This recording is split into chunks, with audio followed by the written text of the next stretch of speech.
এমন একটা দ্বীপে আছি যেখানে শুধু সাপেদের রাজত্ব। কিন্তু আমি এর থেকেও ভয়ঙ্কর জায়গায় যাব, যেমন বরফে ঢাকা একটা খাড়া পাহাড়ে উঠবো। আমি পড়ে যাবো, আমাকে নামাও নামাও। এমন একটা রাস্তায় গাড়ি চালাবো যেখানে প্রচুর মানুষ মারা গেছে। আমরা মৃত্যু থেকে আর 7 ইঞ্চি দূরে আছি। ভয়ঙ্কর শার্কদের সাথে কেজ ছাড়াই সুইমিং করব এবং আরো অনেক কিছু। আর শুরু করব এই কেজ থেকে, একটা আফ্রিকান সাফারির মাঝখানে যেখানে অনেক সিংহ, চিতা, হিপো এবং আরো অনেক প্রজাতি যেগুলো আমাদেরকে মেরে দিতে পারে। আমরা এটা কেন করছি? কারণ আমরা পৃথিবীর সব থেকে ভয়ানক 5টা জায়গায় যাব। আমি একটা সিংহ দেখতে পেয়েছি। ও মাই গড, এটা আমরা কেন করছি? আর যাতে সিংহরা আমাদের কাছাকাছি আসে তাই আমি অনেক মাংস এনেছি।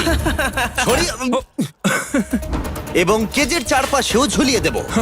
ভাই আমরা বেঁচে ফিরবো তো? কিন্তু আসলে যে কারণে এই জায়গাটা বেশি ভয়ঙ্কর সেটা হলো সূর্য ডুবে যাবার পরে আমরা দেখতে পাই না, কিন্তু ওরা দেখতে পায়। জিমি, ওদিকে দুটো সিংহ রয়েছে। এই শব্দটা তো কণ্ঠারের মতো লাগছে। না, এটা বিশাল ভাই। সবকিছু রাতে বেরোয় কেন?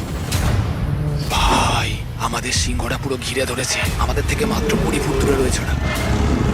মাই গড, আমাদের দিকেই তাকিয়ে রয়েছে। ও, এদিকেই আসছে। আমার খুব ভয় লাগছে। ও না না, ও আমাদের দিকে আসছে।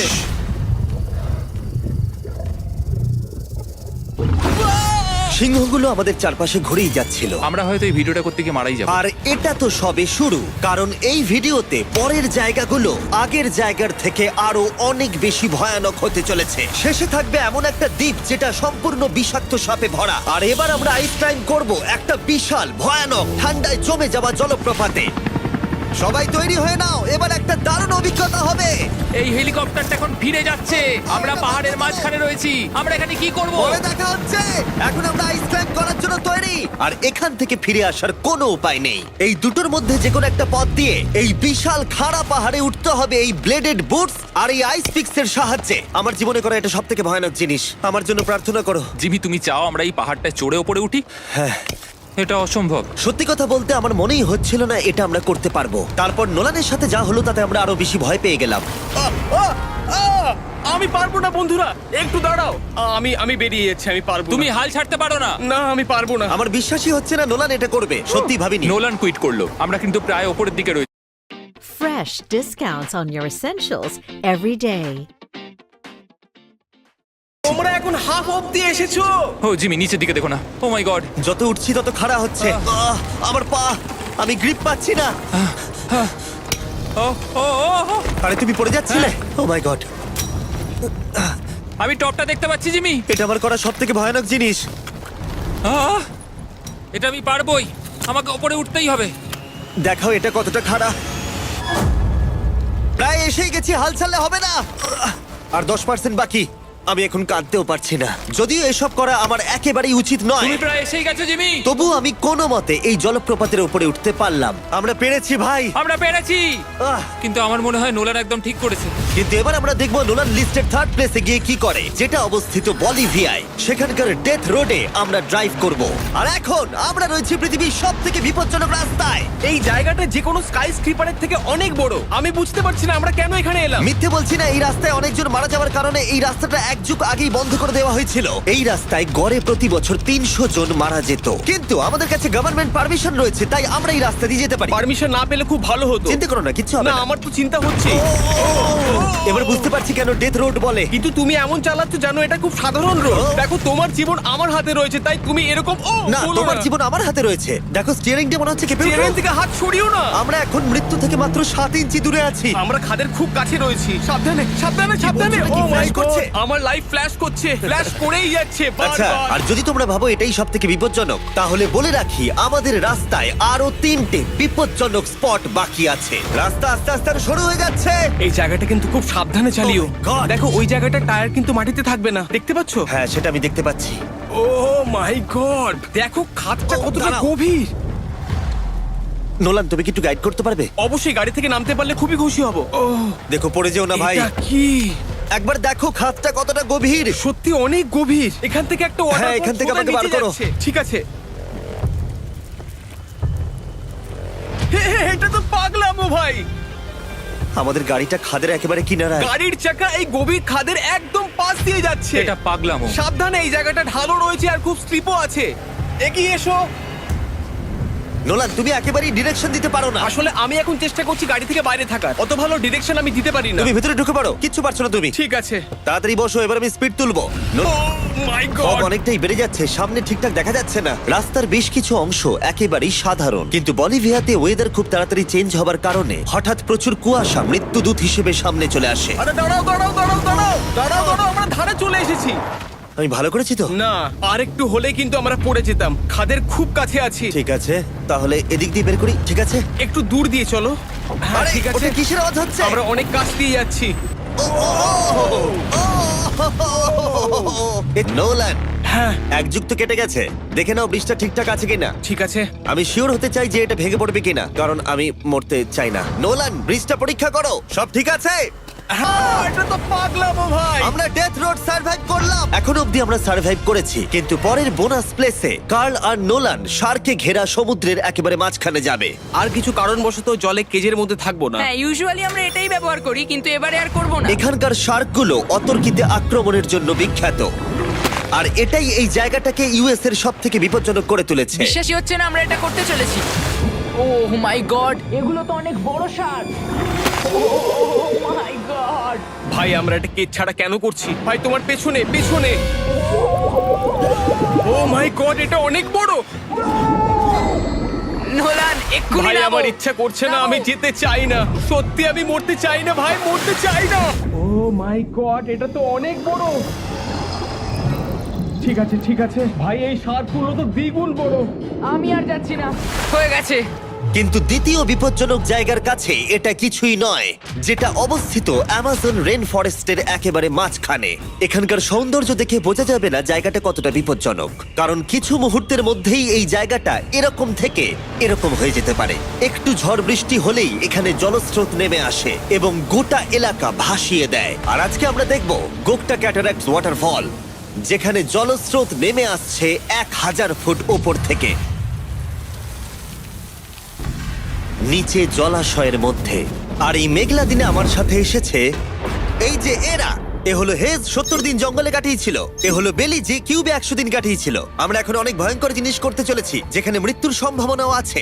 না মানে সেটা এসো, জিরো এসো, নয়। এসো তোমরা, চলো যাওয়া যাক। আর অনেকক্ষণ পরে আরো অনেকক্ষণ পরে সাবধানে। সব থেকে পিচ্ছিল জায়গায় ট্রেক করা, বিশাল খাড়া জায়গায় যাওয়া যেখানে এখনো মানুষের পা পড়েনি। বেঁচে গেছি। আমরা শেষ পর্যন্ত গন্তব্যে এসে পৌঁছলাম। এটা একটা ওয়াটারফল, দেখতে পাচ্ছ তোমরা? মানে একবার যদি স্লিপ খেয়ে দারুণ পড়ো লাগছে। তাহলে তোমরা শেষ। আর গাইডের সাহায্যে আমরা নদীটা সুরক্ষিতভাবে পার করলাম। এই দেখো, উই! আর তারপরে আমরা কিছু দড়ি সংগ্রহ করলাম, যাতে আমরা ওয়াটারফলের নিচ অব্দি দেখতে পারি। নিচ দেখতে পাচ্ছ? ওয়াও, এটা দারুণ লাগছে। হা! কিন্তু যেমনটা আমি আগে বলেছি, এই জায়গাটা দেখতে যতটা সুন্দর, এক মুহূর্তের ব্যবধানে এটা প্রচন্ড ভয়ঙ্কর হয়ে উঠতে পারে। এখন বিশাল পরিমাণে ঝড় বৃষ্টি শুরু হয়ে গেল।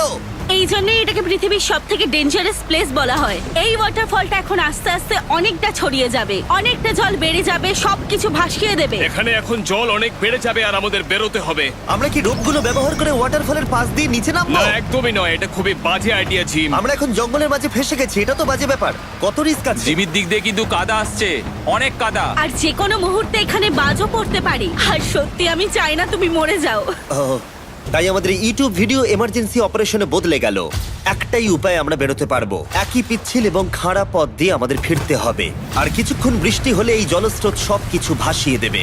তোমরা দেখতে পাচ্ছ জলের পরিমাণ অনেকটা বেড়ে গেছে, আমাদের রাস্তাও ব্লক হয়ে গেছে। আমাদের এই দড়ির সাহায্যে বেরোতে হবে, অনেকটা সময় লাগছে। তোমাদের মনে আছে যখন আমি এই নদীটা পার করছিলাম আর হাসছিলাম? হুই! এখন আর একদম হাসি পাচ্ছে না। আমার সত্যি খুব ভয় করছে, যদি আমি পড়ে যাই। এই যে সেই ওয়াটারফল যেখানে আমি তলিয়ে যাব। জলের স্রোত দেখো, মানে দেখো, আমি মজা করছি না। এই দড়িটা ধরো আর নিজেকে ঠেলে ওপরের দিকে ওঠো। আমাকে মরতে দিও না। আর অনেকক্ষণ পরে জল আর কাদার বন্যায় ট্রেকিং করে আমরা এই পাহাড় থেকে প্রাণে বেঁচে ফিরলাম। এখন আমরা পৃথিবীর সব থেকে মারাত্মক জায়গায় যেতে চলেছি। আমাদের লিস্টে পৃথিবীর ভয়ঙ্করতম জায়গার মধ্যে 1 নম্বর। আর এই ভিডিওটা সব থেকে ভালোভাবে শেষ করার জন্য আমরা এসেছি পৃথিবীর সব থেকে বিপজ্জনক আইল্যান্ডে। কেন এমন আইল্যান্ডে আছি যেখানে কিলিং মেশিন ভর্তি? মনে হয় আমরা মরবো। বাই! Bye bye. এখন থেকে অফিসিয়ালি আমরা কাল অবধি আছি। এটা সত্যি, আমরা পৃথিবীর সব থেকে বিপজ্জনক আইল্যান্ডে সারা রাত কাটাবো। আর আমাদের প্রতি পদক্ষেপে থাকবে অজস্র সাপ। শুধুমাত্র স্পেশালাইজড পোশাক আমাদের বাঁচাবে এই সমস্ত ভয়াবহ বিষধর সাপের হাত থেকে। যে কোনো জায়গায় সাপ থাকতে পারে, তাই না? হ্যাঁ জিমি, কি হবে যদি কোনো সাপ আমাদেরকে কামড়ে দেয়? বেসিক্যালি যেই বিষ তোমাদের রক্তে এসে মিশবে, তোমাদের স্কিনের কালার চেঞ্জ হয়ে যাবে আর 1 ঘন্টার মধ্যে তোমরা মারা যাবে। এটা খুবই ভয়ের বিষয় যে আমি যে কোনো সেকেন্ডে মরে যেতে পারি। এটা পাগলামো ভাই। গোটা আইল্যান্ডটা কিলিং মেশিন দিয়ে ভর্তি। এটা কিন্তু দারুণ ব্যাপার। ওপর থেকে কিন্তু দারুণ লাগছে জায়গাটা। তুমি এখান থেকে পড়ে গেলে কিন্তু মরে যাবে। হ্যাঁ সেটা আমি জানি। সবাই খুব সতর্ক থেকো। তোমরা হয়তো ভাববে স্নেক আইল্যান্ড নাম বলে এখানে হাজার হাজার সাপ ওপেন ঘুরে বেড়াবে, কিন্তু মাটিতে বসবাসকারী প্রাণীদের সাপগুলো মারার পরে ওরা এখন গাছের পাখিদের শিকার করে, কারণ এখন ওরাই একমাত্র জীবিত শিকার। এখন আমরা অফিসিয়ালি জঙ্গলে প্রবেশ করছি। যে কোনো মুহূর্তে সাপ গাছ থেকে লাফ দিয়ে আমাদেরকে কামড়াতে পারে। এতক্ষণ পায়ের চিন্তা করছিলাম, এখন তো গাছ থেকে সাপ পড়ারও আশঙ্কা রয়েছে। এটা পাগলামো ভাই। ও ও ও, এখানে একটা আছে, আমার মুখের সামনে ছিল। এই সমস্ত সাপেদের ধরে বিজ্ঞানীরা তাদের বিষ বের করবে, আর সেটা দিয়ে তারা অ্যান্টি ভেনাম তৈরি করবে। তারা ওটা বিষধর, হ্যাঁ তার মানে ওটা আমায় কামড়ালে আমি মরে যাব। হ্যাঁ ও, ও, ও, ও, ও! ভালো করে কিন্তু ধরে রাখবে। এটা একটা বাচ্চা। ও না না, এ তো হারিয়ে গেল। তুমি এটাকে ফেলে দিলে। না, পালিয়ে গেল। এটা পালিয়ে গেল। কিন্তু তুমি, মানুষটা সাপটাকে এমন ভাবে ফেললো যেন আমি আমার ফোন ফেলেছি। যত আমরা জঙ্গলের গভীরে ঢুকছি, ঝোপঝাড়গুলো খুব ঘন, আমি আমার সামনে 2 ফুটও দেখতে পারছি না। যে কোনো জায়গায় সাপ থাকতে পারে। আরো বেশি সাপ দেখতে পাচ্ছি। এখানে একটা ও, ও, ও। আর ওখানে একটা। এবার কিন্তু ছাড়বে না, ঠিক আছে? ঠিক আছে। তাড়াতাড়ি ভিতরে ঢুকিয়ে দাও। এই সাপের বিষ কতজন মানুষের জীবন বাঁচাতে পারে? প্রায় 1000 জনের। ও, এটা তো অসাধারণ। সারা বিশ্বের যত অ্যান্টিভেনাম পাওয়া যায় তার 90% ব্রাজিল থেকেই পাওয়া যায়। তার মানে হলো যতগুলো সাপ আমরা ধরবো তত হাজার মানুষের জীবন বাঁচবে। জিমি, ওখানে আরেকটা সাপ রয়েছে। ও মাই গড, এটা তো বিশাল। আমরা অনেক খুঁজে পাচ্ছি, ওরা বাইরের দিকে তাই আসছে। দিনের বাকিটা সময় আমরা এই বিষাক্ত সাপগুলোকে ধরতে সাহায্য করলাম। এমনকি আমরা বিজ্ঞানীদের রিসার্চেও সাহায্য করলাম। দেখো, এই সাপটা মাটি থেকে 15 ফুট উপরে রয়েছে, আর সায়েন্টিস্টরা আমাদের গাছটাকে নাড়াতে বললো যাতে এটা নিচে পড়ে যায়। এই গাছগুলোর নিচে আমি কখনোই ক্যাম্পিং করব না। ও তো একটুও নড়ছে না। অনেকগুলো জীবন বাঁচাতে হলে আমাদের অ্যান্টিভেনাম দরকার। অন্ধকার ঘন হয়ে এলে আমরা সার্ভাইভ করার দিকে মন দিলাম। এবার ক্যাম্পিং এর সময়। ক্যাম্প সেটআপ হয়ে গেল, যদিও আমি সত্যিই জানি না এই ক্যাম্পগুলো স্নেক প্রুফ কিনা। আমরা এখন ঘুমোবো সাপেদের মাঝে, একটু ভয় লাগছে।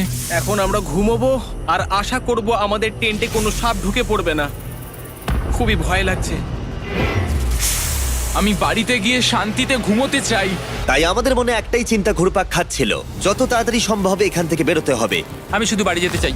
একটা বিশাল আইস মাউন্টেনে ওঠা থেকে শুরু করে এমন রাস্তায় ড্রাইভ করা যেখান থেকে 1000 ফুট নিচে পড়ে যাবার সম্ভাবনা আছে, শার্কে ঘেরা সমুদ্রের মাঝে সাঁতার কাটা কোনো কেদ ছাড়াই, এবং সবার শেষে আমরা স্নেক আইল্যান্ড সার্ভাইভ করেছি এবং কেউ মরেনি।